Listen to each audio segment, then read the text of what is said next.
The book I'm going to read is called Wombat Stew, and it was written by Marcia K Vaughan and Pamela Lofts. On one day, on the banks of a billabong, a very clever dingo caught a wombat. And he decided to make wombat stew, gooey, brewy, yummy, chewy, wombat stew. Platypus came ambling down the bank. "G'day, Dingo," he said, snapping his bill. "What's all that water for?" "Ah, I'm brewing a gooey, chewy stew with that fat wombat," replied Dingo with a toothy grin. "Ah, if you ask me," said Platypus, "the best thing for a gooey stew is mud, big blobs of billabong mud." "Blobs of mud?" Dingo laughed. "What a good idea. Righto, in they go." And so Platypus scooped up big blobs of mud with his tail and tipped them into the billygan. Blip, plop, blip, plop, blip, plop, blip. And around the bubbling billy, Dingo danced and sang. "Wombat stew, gooey, brewy, yummy, chewy, wombat stew." Waltzing out of the ironbarks, from the shade came Emu. She arched her graceful neck over the brew. "Oh ho, Dingo, what have we got there?" "Gooey, chewy wombat stew," boasted Dingo. "If only it were a bit more chewy," she sighed. "Oh well, don't worry, a few feathers will set it right." "Feathers?" Dingo replied. "That would be chewy."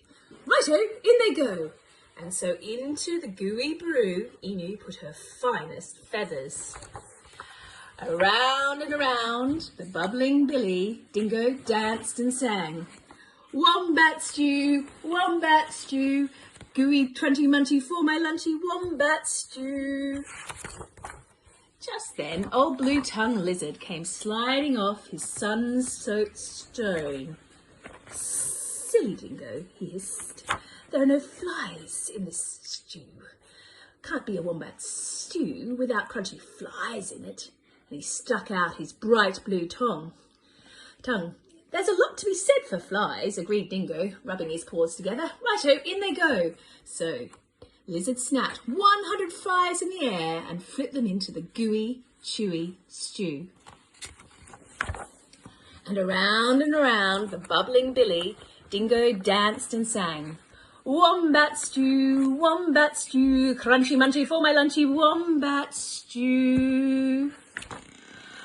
Up through the red dust popped an echidna. "Wait a bit, not so fast," he bristled, shaking the red dust from his quills.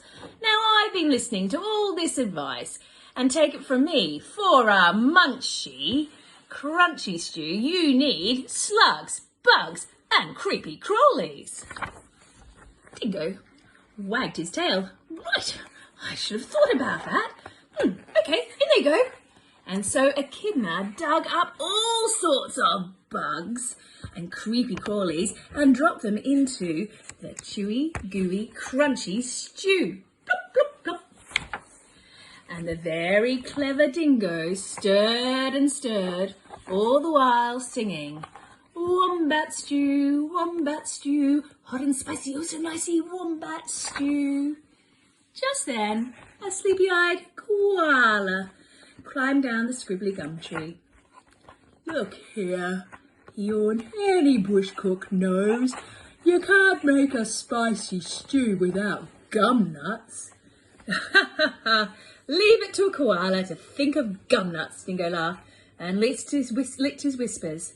"Righto, in they go." And into the gooey, chewy, crunchy, munchy stew, Koala shook loads and loads of gum nuts. "Aha!" said Dingo. "Now my stew is missing one thing." "What's that?" said the other animals. "That fat wombat." "Wait! Stop! Hang on, Dingo, you can't put that wombat into the stew yet."